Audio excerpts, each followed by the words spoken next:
مفتی طارق مسعود special. واعتصموا بحبل اللہ جمیعا ولا تفرقوا، اللہ کی رسی قرآن کو مضبوطی سے تھام لو، فرقوں میں مت بٹو۔ اس آیت پہ کسی نے بھی عمل کرنا، واعتصموا بحبل اللہ جمیعا ولا تفرقوا، اور اس سے سخت آیت جو اپنے منج پہ ہم نے لکھی ہوئی ہے، ان الذین فرقوا دینہم وکانوا شیعا لست منہم فی شیء، بے شک جنہوں نے دین میں فرقے بنا لیے اور اپنے آپ کو گروہوں میں بانٹ لیا، اے نبی آپ کا ان سے کوئی تعلق ہی نہیں ہے۔ تو یہ میں ایک آیت پڑھتا ہوں کیونکہ اس آیت کو بھی آج کل کے اسکالرز غلط استعمال کر رہے ہیں، جو آج سورہ آل عمران میں آیت آئی، آمنوا اتقوا اللہ واعتصموا بحبل اللہ جمیعا، اللہ فرماتے ہیں اللہ کی رسی کو یعنی قرآن کو مضبوطی سے تھامو، ولا تفرقوا اور فرقوں میں مت بٹو، یہ اس کا ترجمہ کیا جاتا ہے۔ اس آیت سے بھی یہ آج کل لوگ آپ کو مجتہدین سے ہٹا دیتے ہیں کہ مجتہدین کو فالو مت کرو، اللہ تو کیا کہہ رہا ہے، اللہ کی رسی کو یعنی قرآن کو مضبوطی سے تھامو۔ تو آپ جب قرآن کو تھامو گے تو چار فرقے نہیں بنیں گے آپ کے حنفی مالکی، بس ایک ہی سارے جمع ہو جائیں گے۔ تو وہی بات ہے کہ جو جس موقع کی آیت تھی نا اس کو اٹھا کے کہیں اور فٹ کر دیا۔ اس آیت میں تفرقو کا مطلب یہ نہیں ہے جو فقہی مذاہب ہیں دنیا میں ہمیشہ سے رہے ہیں، سعودی عرب میں فقہ حنبلی ہے، ملیشیا میں فقہ شافعی ہے، بر صغیر میں فقہ حنفی، یہ اس میں داخل نہیں ہے، کیونکہ 99.9% امت تو اسی کو فالو کرتی آ رہی ہے۔ تو آپ لوگوں کو میں عرض کروں جو بھی مجھے سن رہے ہیں، آپ نہ مفتی طارق مسعود کی مانو نہ آپ کسی اور کی مانو، آپ بولو قرآن آپ کہہ سکتے ہم تو قرآن و سنت کی مانیں گے، تو بھائی قرآن و سنت کی تشریح ہر آدمی کیا کر رہا ہے، الگ کر رہا ہے نا، 20 والا بھی قرآن و سنت کے نام پہ تشریح کر رہا ہے، 8 والا بھی، 12 والا بھی، 16 والا بھی، آپ بولو سب کی ایسی کی تیسی۔ میں ان محققین کی تحقیق کو مانوں گا جن محققین کے محقق ہونے پر پوری امت کا اجماع ہے، اور 4 امام ہی ہیں جن کا فقہ چلا ہے دنیا میں، ابو حنیفہ، مالک، شافعی، احمد ابن حنبل۔ اگر آپ کو حنفیوں سے کوئی چڑ ہے تو آپ شافعی بن جاؤ بھائی، آپ مالکی بن جاؤ، آپ حنبلی بن جاؤ۔ ہم کب کہہ رہے ہیں، ہم اگر مسلک پرست ہوتے تو ڈنڈا لے کے آپ کو حنفی بنانے میں لگے ہوتے، ہم کب کہہ رہے ہیں، ہم کہہ رہے ہیں بھائی آپ چھوڑ دو حنفی، آپ حنبلی بن جاؤ، فقہ حنبلی کو فالو کرو A to Z، لیکن ایک کو کرو فالو تمیز سے۔ اگر آپ نے فالو نہیں کیا نا تو پھر آج کل کے اسکالرز آپ کو قرآن و سنت کے نام پہ ہٹا دیں گے، برباد کر دیں گے۔ اور میرے ایک دوست اہل حدیث تھے، ان کو میں خاص طور پہ کہا کرتا تھا، بڑے نیک پرہیزگار، میں نے کہا دیکھو آپ کی حد تک تو معاملہ کافی حد تک ٹھیک ہے، لیکن آپ کی اگلی نسل اور پھر اس کے بعد والی نسل وہ بہک چکی ہوگی، کیونکہ آپ نے امت کو ہٹا دیا ائمہ مجتہدین سے۔ میرے دوست بہت ابھی بھی ہیں، تھے کیا، میں نے کہا آپ کو میں جانتا ہوں، آپ کوئی اجماع کے خلاف کوئی کام نہیں کر رہے، آپ ٹھیک ہے چاروں فقہ کو فالو نہیں کرتے، لیکن کوئی ایسا بھی نہیں کر رہے کہ کوئی بالکل ہی کوئی نئی چیز مارکیٹ میں لے آئے ہو۔ تو میں نہیں کہتا کہ آپ گمراہ ہو، لیکن یہ بتا دوں آپ کی اگلی نسل اس سے ایک قدم آگے ہوگی، اور اس سے اگلی نسل اس سے ایک قدم اور آگے ہوگی، اور انجینئر علی مرزا جیسے لوگ آپ کی نسلوں میں پیدا ہوں گے، کیونکہ یہ اہل حدیث حضرات ہی کے جو ٹریک ہے نا جس پہ وہ چلے ہیں، اسی کے نتیجے میں اس طرح کی چیزیں مارکیٹ میں آتی ہیں۔ میں نے کہا ہماری اولادیں محفوظ ہیں، میں بھی حنفی، میرے ابا بھی، میرے دادا بھی، تو صدیوں سے جس مذہب پہ ہم چلے آ رہے ہیں، آج بھی ہم 1000 سال پہلے ہم جیسے تھے نا، آج بھی کیا ہیں ویسے ہیں۔ لیکن آپ کا کوئی بھروسہ نہیں، آپ کی اگلی نسل ٹریک سے ہٹ چکی ہوگی، اس سے اگلی والی اور زیادہ ٹریک سے، کیونکہ ہر آدمی قرآن و سنت کے نام پہ بے لگام ہوا ہے۔ میں نے کہا اپنی اولادوں کی تو فکر کرو، میں نے کہا چلو چاروں میں سے ایک فقہ کو فالو نہیں کرتے، کم از کم اس کی پابندی کر لو کہ آپ کو جو سمجھ میں آ رہا ہے کرو، بشرطے کہ چاروں سے باہر نہ ہو، وہ اتنا بھی اہتمام کر لو یار، غنیمت ہے۔ کیونکہ چاروں کا اجماع کسی بات پر ہو جانا، ایک سے غلطی ہوتی ہے، 2 سے ہوتی ہے، چاروں غلط ہو گئے یار۔ تو تھوڑے عقل مند تھے، ان کو تھوڑی بات سمجھ میں نے کہا یار اپنی اولاد کا تو کرو نا، اگلی دیکھنا کیا ہوگا اگلی نسل کا، اور اس سے بعد والی اور ٹریک سے ہٹ چکی ہوگی۔ بہت سے لوگ کہتے ہیں حنفیوں میں بھی تو کتنے بدعتی ہیں، 1000 سال پہلے کچھ اور تھے، آج کچھ اور ہیں۔ تو حنفیوں میں جو بدعتیں ہیں نا، وہ حنفی ہونے کی وجہ سے نہیں ہیں، وہ حنفیت کو چھوڑنے کی وجہ سے ہیں۔ ان بدعتوں کا امام ابو حنیفہ نے کہیں بھی نہیں کہا۔ آج بہت سارے حنفی بدعتی ہیں، وہ اس میں یہ تو طے شدہ ہے، میں بار بار کہتا ہوں نا، اہل حدیثوں میں ایک خوبی ہے کہ بدعتی نہیں ہوتے، اور مقلدین میں ایک خرابی ہے کہ ان میں بدعتی بہت زیادہ ہوتے ہیں، یہ مشاہدے پر مبنی حقیقت ہے. لیکن یہ جو مقلدین میں بدعتی ہوتے ہیں نا، یہ مقلد ہونے کی وجہ سے نہیں ہوتے، یہ اندھے مقلد ہونے کی وجہ سے ہوتے ہیں. مجتہدین کی تقلید اندھی تقلید نہیں کہلاتی. اندھی تقلید کہلاتی ہے جب آپ مجتہدین کو چھوڑ کے اپنے باپ دادا کو فالو کرتے ہو. جیسے کہ قرآن کہتا ہے اولو کان آباؤہم لا یعقلون شیئا ولا یہتدون، تمہارے باپ دادا میں عقل ہے نہیں پھر بھی ان کو فالو کرو گے، یہ اندھی تقلید ہے. تو بدعتی اپنے پیر و مرشد کو فالو کر رہا ہوتا ہے، اپنے بزرگ کو فالو کر رہا ہوتا ہے، وہ مجتہدین کو فالو نہیں کر رہا ہوتا. تو حنفیوں میں آج آپ کو کوئی بدعت نظر آئے گی، وہ ابو حنیفہ کی وجہ سے نہیں ہے، وہ امام شافعی کی وجہ سے نہیں ہے، وہ ابو حنیفہ کو چھوڑنے کی وجہ سے ہے. سمجھتے ہو کہ نہیں سمجھتے ہو؟ تو یہ میں ایک آیت پڑھتا ہوں کیونکہ اس آیت کو بھی آج کل کے اسکالرز غلط استعمال کر رہے ہیں، جو آج سورہ آل عمران میں آیت آئی آمنوا اتقوا اللہ واعتصموا بحبل اللہ جمیعا. اللہ فرماتے ہیں اللہ کی رسی کو یعنی قرآن کو مضبوطی سے تھامو، ولا تفرقوا اور فرقوں میں مت بٹو، یہ اس کا ترجمہ کیا جاتا ہے. اس آیت سے بھی یہ آج کل لوگ آپ کو مجتہدین سے ہٹا دیتے ہیں کہ مجتہدین کو فالو مت کرو. اللہ تو کیا کہہ رہا ہے؟ اللہ کی رسی کو یعنی قرآن کو مضبوطی سے تھامو. تو آپ جب قرآن کو تھامو گے تو 4 فرقے نہیں بنیں گے آپ کے حنفی مالکی، بس ایک ہی سارے جمع ہو جائیں گے. تو وہی بات ہے کہ جو جس موقع کی آیت تھی نا اس کو اٹھا کے کہیں اور فٹ کر دیا. اس آیت میں تفرقو کا مطلب یہ نہیں ہے جو فقہی مذاہب ہیں دنیا میں ہمیشہ سے رہے ہیں. سعودی عرب میں فقہ حنبلی ہے، ملیشیا میں فقہ شافعی ہے، بر صغیر میں فقہ حنفی، یہ اس میں داخل نہیں ہے کیونکہ 99.9% امت تو اسی کو فالو کرتی آ رہی ہے. اس آیت کا مطلب کیا ہے؟ اس آیت کا شان نزول بتاتا ہے ہمیں. 2 قبیلوں میں قوم پرستی کی بیس پہ جنگ ہونے لگی تھی. سمجھ رہے ہو؟ اس آیت کا آپ تفسیر میں دیکھ لیں شان نزول، قوم پرستی کی بیس پہ. تو قرآن نے کہا کہ اللہ کی رسی کو مضبوطی سے تھامو. قرآن کیا کہتا ہے؟ انما المؤمنون اخوۃ، مسلمان سب آپس میں کیا ہیں؟ بھائی ہیں. اس میں پٹھان پنجابی نہیں ہوتا، مہاجر سرائکی پٹھان فلانا قبیلہ ڈمکانا قبیلہ یہ نہیں چلتا. تم سب آدم کی اولاد میں ہو، لہذا یہ سوچو. اور ولا تفرقوا، آپس میں لڑو مت. اس موقع پہ یہ آیت نازل ہوئی ہے. آج کل کے اسکالرز نے کیا کیا، اسی آیت کو اٹھا کے لڑوانے کا ذریعہ بنا دیا. تراوی پہ الگ پھڈے، آمین زور سے آہستہ آمین اس پہ الگ پھڈے، رفع الیدین پہ الگ پھڈے. تو قرآن تو کہہ رہا ہے کہ اللہ کی رسی کو مضبوطی سے تھامو اور لڑو مت آپس میں، کیونکہ تم سب آپس میں کیا ہو؟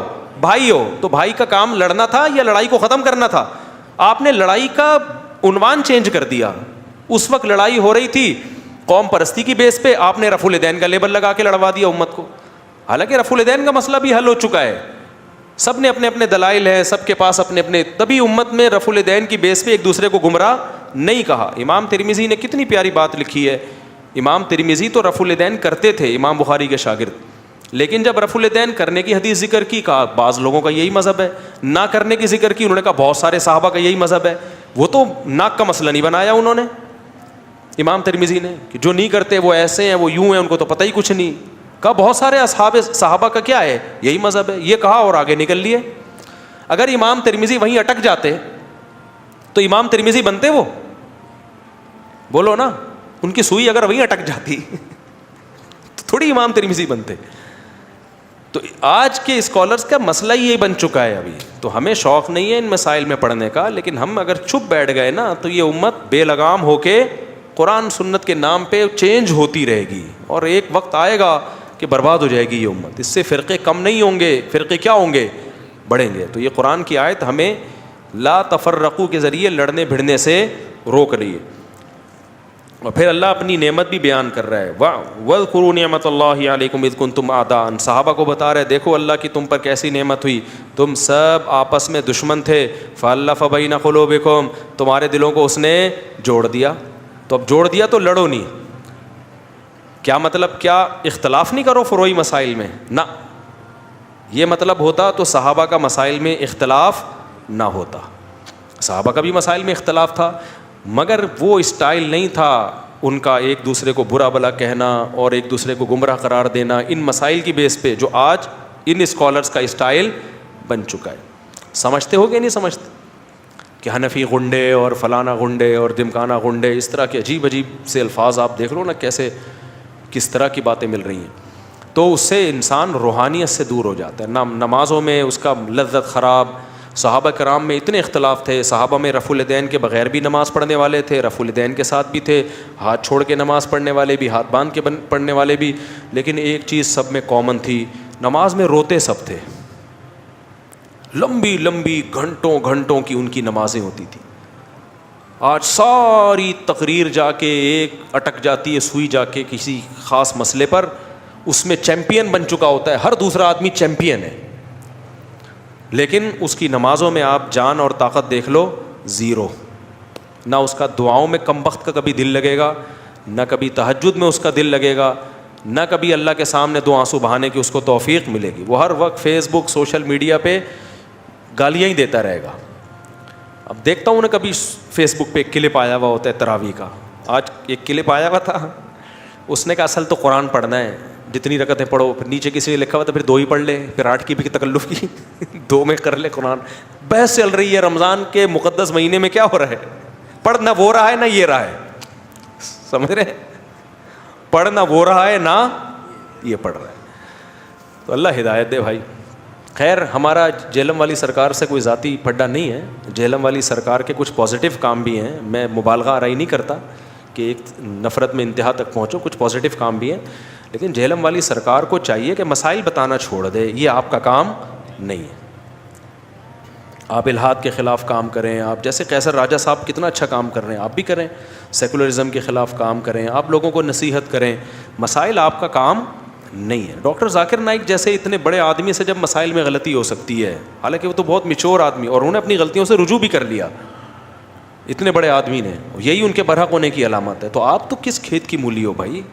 تو آپ کیوں بیٹھ کے لوگوں کو مسائل بتا رہے ہو؟ آپ کا وہ ہے نا، تجھ سے نہیں ہو پائے گا، ٹھیک ہے نا، تجھ سے نہیں ہو پائے گا. خیر اب ہم آگے چلتے ہیں. آج ہم نے جو چوتھا پارہ پڑھا اس کی پہلی آیت ہی بڑی خاندانی ہے. لن تنالوا البر حتى تنفقوا مما تحبون. اللہ کہتے ہیں تم نیکی کی حقیقت کو اس وقت تک نہیں پہنچ سکتے جب تک محبوب چیز اللہ کی راہ میں صدقہ نہ کرو. آج صدقے خیرات تو ہم کرتے ہیں، لیکن اتنا کرتے ہیں کہ دل میں تکلیف نہ ہو. تو کبھی کبھار ایسا صدقہ کر دینا چاہیے کہ دل پہ تھوڑے سے آرے چل رہے ہوں. تو اللہ کہتے ہیں نیکی کی حقیقت تو تب پتہ چلے گا کہ تم اللہ پر ایمان رکھتے ہو. تو کبھی کبھار، میں نہیں کہہ رہا ہمیشہ کرتے رہیں، اس سے تو ایسا نہ ہو ہارٹ اٹیک سے مر ہی نہ جائیں گے. اللہ اپنی محبت کے دعوے کو دلیل کے بغیر قبول نہیں کرتا، دلیل کے بغیر قبول نہیں کرتا. تو آرے تھوڑا سا گھسائی ہونی چاہیے دل کی. ہمارے حضرت ایک شعر پڑھا کرتے تھے، آئینہ بنتا ہے رگڑے لاکھ جب کھاتا ہے دل، کچھ نہ پوچھو دل بڑی مشکل سے بن پاتا ہے دل. دل پہ جب رگڑے لگتے ہیں نا قربانی کے، تو پھر دل میں اللہ کی محبت کے انوار پیدا ہوتے ہیں. تو ہمت کر کے نا کبھی کچھ بڑی رقم بھی صدقہ کر دیا کریں. صحابہ تو بہت آگے جا چکے تھے. ابو طلحہ انصاری رضی اللہ تعالی عنہ نبی کی خدمت میں آئے، عرض کیا یا رسول اللہ، اللہ نے کہا ہے کہ محبوب چیز صدقہ کرو گے تو پھر فائدہ ہے، پھر نیکی ہے. تو مجھے سب سے زیادہ محبوب میرا باغ ہے. وہ پراپرٹی تھی ان کی. باغ اس زمانے میں ایسا جیسے بحریہ ٹاؤن میں بنگلہ، آپ نے ساری زندگی محنت کر کے کمایا ہو. تو یا رسول اللہ میں چاہتا ہوں اپنا باغ اللہ کی راہ میں. دنیا مسافر خانہ ہے نا، تو کوئی بات نہیں. آپ نے فرمایا بخن بخن واہ واہ ذا کا مال رابع، تو بڑا قیمتی مال ہے. اتنا بڑا باغ، پراپرٹی، پھلدار باغ، وہ صدقہ کر رہے ہو. اس کی ویلیو بنگلے سے زیادہ تھی کیونکہ وہ سورس آف انکم تھا. سمجھتے ہو گے نہیں سمجھتے؟ میں نہیں کہہ رہا کہ آپ ایسا کریں، کیونکہ اگر کل آزمائش آئی تو پھر مجھے بھی برا بھلا کہو گے اور اللہ میاں کو بھی کہنا شروع کر دو گے. تو اس لیے علماء کہتے ہیں اتنے تقوی کرو جتنا ایفورڈ کر سکتے ہو. تو یہ تو ترغیب کے لیے، تقوی تو 100% اختیار کرنا ہے، یہ تو تقوی سے اوپر کی چیز ہے نا. تو ترغیب کے لیے تو ہے نا کہ صحابہ تو کہاں پہنچ گئے تھے بھائی، تو ہم کچھ تو کریں نا یار. کبھی زندگی میں کوئی پلاٹ ہم نے اللہ کے لیے ہبہ کیا، ہم نے کبھی زندگی میں ہم نے کوئی بڑا اماؤنٹ نکالا؟ اچھا ہم تو بڑا اماؤنٹ نکالیں تو بھی دل پہ آرے نہ چلیں، یہ اماؤنٹ تو ہم شادی بیاہ کے موقع پہ اڑاتے رہتے ہیں. دیکھا ہوگا آپ نے، ولیموں پہ اڑا دیا اتنا پیسہ، شادی بیاہ پہ اڑا دیا اتنا پیسہ، ذرا سی تقریبات پر اتنا پیسہ اڑا دیا. یار کم از کم اتنا پیسہ کبھی اللہ کو خوش کرنے کے لیے بھی اڑایا کرو نا. ہاں اڑانا کہاں ہے یہ بڑا مسئلہ ہے. لوگ بعض دفعہ بڑا اماؤنٹ خرچ کرتے ہیں، غلط جگہ پہ کر دیتے ہیں. تو جب آپ خرچ کرو، ہم نے اپنے علماء سے سنا ہے کہ صدقہ خیرات بھی بہت سوچ سمجھ کے کرنا چاہیے. اللہ کی نعمت کو ضائع مت کرو، مستحق سے مستحق کو تلاش کرو. اگر دینی مدرسے میں دینا ہے تو دیکھو کہ اس دینی مدرسے کا محتمم 2 نمبر تو نہیں ہے. ایسا تو نہیں کہ یہ مدرسے کی 4 دیواری کے نام پہ نوٹ چھاپنے کی مشین لگائی ہوئی ہے اس نے. کیونکہ میں نے دیکھا ہے کوئی بھی داڑھی ٹوپی ویسٹ کوٹ میں آئے گا، 4 یتیم بچے اس نے جمع کر لیے، آ کے دکھائے گا تو لوگ چیک کاٹ کے دے رہے ہوتے. یہ 10 لاکھ، یہ 20 لاکھ، یہ 1 کروڑ. دھندا بنایا ہوا ہے لوگوں نے بھائی یہ کمانے کا. داڑھی بس ٹوپی ہو اور تھوڑا سا چہرے پہ نور وور ہو، کریم وریم لگا دیا آپ نے. سیٹ صاحب کے پاس گئے، ہمارا مدرسہ ہے، یہ تصویر دیکھو اٹھا کے. میں بہت لوگوں کو جانتا ہوں. ایک آدمی سعودی عرب میں، قطر میں، عرب لوگ سخی بہت ہوتے ہیں، وہاں جا کے کروڑوں روپے جمع کیے اس کمبخت نے.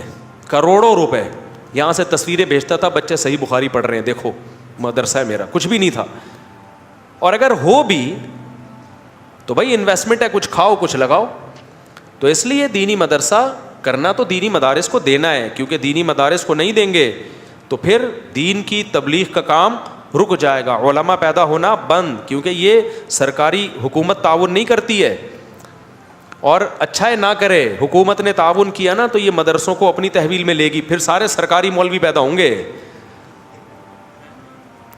سرکاری مولوی پیدا ہوں گے، کیونکہ گورنمنٹ نے جو کام اپنے ہاتھ میں لیا نا. اب دیکھو سعودی عرب میں کتنے بڑے بڑے پرہیزگار علماء ہیں، لیکن یونیورسٹیاں وہاں گورنمنٹ کے کنٹرول میں ہیں. تو پالیسیاں کس کی چلیں گی؟ گورنمنٹ کی. اب وہ بیچارے کچھ بول ہی نہیں سکتے، جو بس ہے بس ٹھک وہ چلے گا. Order is order. تراویح 8 ہیں 10 ہیں. وہ میں بھی تراویح 2 دن پڑھی نا میں نے وہاں، تو مجھے کسی نے انہوں نے 10 کر دی. میں نے کہا شکر ہے 10 باقی ہیں. اگر یہ بھی آرڈر آ جائے ختم تو کیا ہو جائے گا؟ وہ بھی ختم ہو جائے گا. وہ ایک لفظ دنیا میں سب جگہ ایسا ہی ہے، سب جگہ ایسا ہی ہے. تو ہمیں یہاں آزادی ہے، کم از کم ہم کھل کے بات کر سکتے ہیں. اس آزادی کے کچھ سائڈ افیکٹ بھی ہیں، کیونکہ کھل کے صحیح بات ہو سکتی ہے تو غلط باتیں بھی کھل کے بہت ہو رہی ہیں یہاں پہ. لیکن یہ دینی مدارس چلتے ہیں لوگوں کے تعاون کے ساتھ، تو جو صحیح مدرسے ہوں ان کے ساتھ تعاون کرنا چاہیے. لیکن ایسا ہی نہیں کہ جو اٹھایا منہ آ رہا اٹھا کے دے دیا. تو ٹرسٹوں میں بھی ایسا ہی ہے، بہت سارے ٹرسٹ کھانے پینے کے دھندے بنے ہوئے ہیں. کچھ دکھایا جا رہا ہے، کچھ کروڑوں کی جائیدادیں بنائی جا رہی ہیں. بس لوگ دیکھتے ہیں ٹرسٹ ہے تو پکڑاتے چلے جاؤ، پھینکتے چلے جاؤ.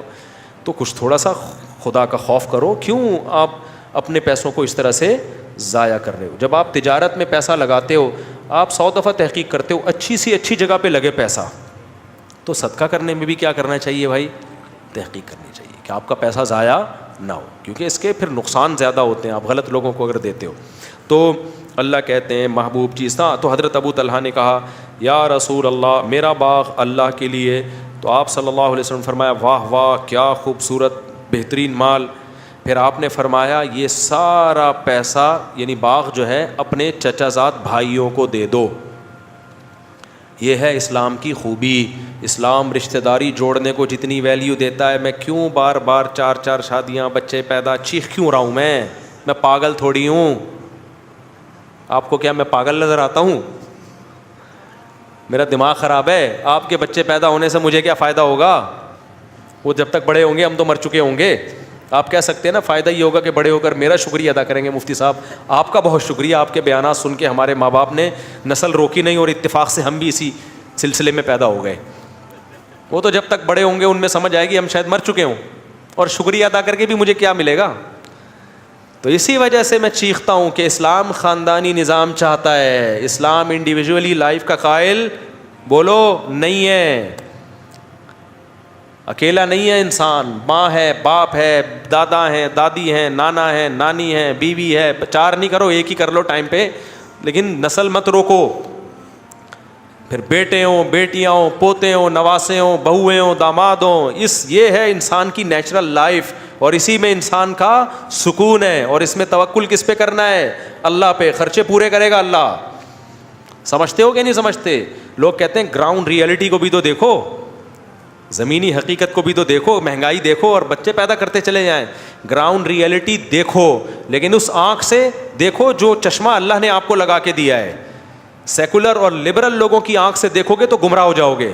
عقل کا استعمال جب وحی کی نگرانی میں ہوتا ہے تو عقل صحیح سوچتی ہے, اور وحی کی تعلیمات کے بغیر ہوتا ہے تو عقل گمراہی کی طرف لے کے جاتی ہے.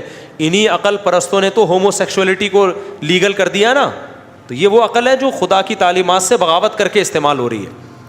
تو گراؤنڈ ریئلٹی ایک طرف یہ کہتی ہے نا مہنگائی غربت, گراؤنڈ ریئلٹی یہ کہتی ہے کہ بچے جب پیدا ہوتے ہیں تو ماں کی چھاتیوں میں فوراً دودھ آ جاتا ہے. اس کا مطلب جس نے پیدا کیا وہ غافل نہیں ہے, تو وہ دوسرے میں بھی دے گا. آپ کہہ سکتے ہو دودھ آ رہا ہے نا بھائی, اس وقت ضرورت دودھ کی ہے اس لیے دودھ آ رہا ہے. اللہ بتا رہا ہے کہ جس وقت جو چیز کی ضرورت ہوگی وہ میں دے دوں گا. دودھ پیدا کرنا تو سب سے مشکل کام تھا, باقی چیزیں تو انسان پیدا کر لیتا ہے, دودھ نہیں پیدا کرتا. آج تک کوئی کمپنی دودھ پیدا نہیں کر سکی ہے ماں کا دودھ, اور اس کا آلٹرنیٹ بھی پیدا نہیں کر سکی. اللہ کہتے ہیں جو چیز تم پیدا کر نہیں سکتے تمہارے ہاں بچہ پیدا ہونے پہ وہ پیدا کر دیتا ہوں. تو اسکول کی فیسیں تو آسان ہیں, سمجھ میں آتی ہے بات کہ نہیں آتی ہے؟ یہ تو زیادہ آسان ہے. تو اس لیے نبی نے رشتہ داری جوڑنے, تو آپ نے حکم دیا حضرت ابو طلحہ کو کہ یہ باغ کس کو دے دو, کیونکہ ان کے چچا زاد بھائی غریب تھے. تو کس کو دے دو بھائی؟ تو آج رمضان میں یہ عزم کرو کہ ہمارے قریب ترین رشتہ داروں میں جو غریب ہوگا ہم نے اس کے ساتھ تعاون کرنا ہے. جن کو اللہ نے دولت دی ہے نا وہ منتھلی باندھ دیں اماؤنٹ.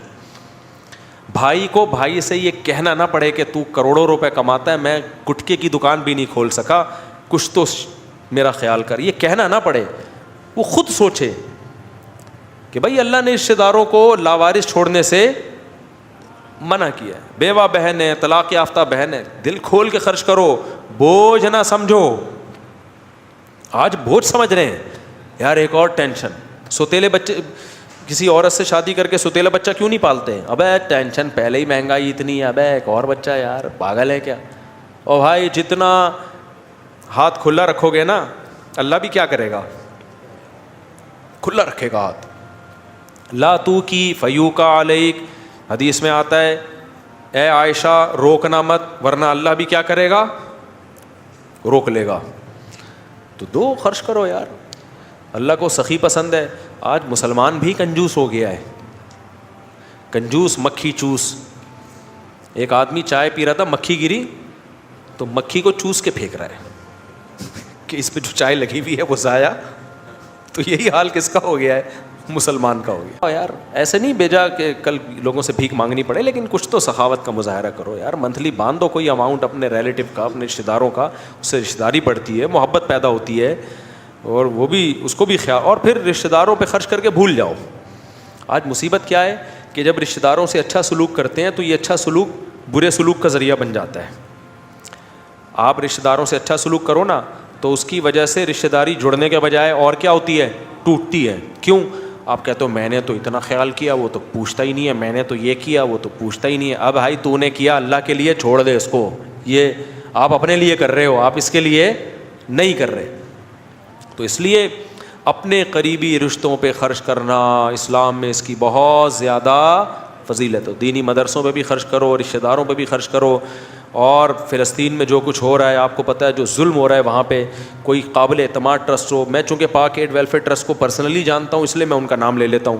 باقی جس ٹرسٹ پہ بھی آپ کو اعتماد ہو تو ان کے ذریعے وہاں بھی رقم پہنچاؤ. اور دنیا میں جہاں کہیں مظلوم ہے, ہمارے مال میں سب کے لیے حصہ ہونا چاہیے تاکہ ساری فضیلت ہمیں, ہر طرح کی صدقے کی فضیلت ہمیں حاصل ہو. اور اپنی جان پہ بھی خرچ کرو, اچھی خوراک کھایا کرو, کیونکہ اپنے اوپر خرچ کرنا بھی کیا ہے؟ صدقہ ہے. تو جب صحت اچھی ہوتی ہے انسان عبادت کرتا ہے, دوسروں پہ بوجھ نہیں بنتا.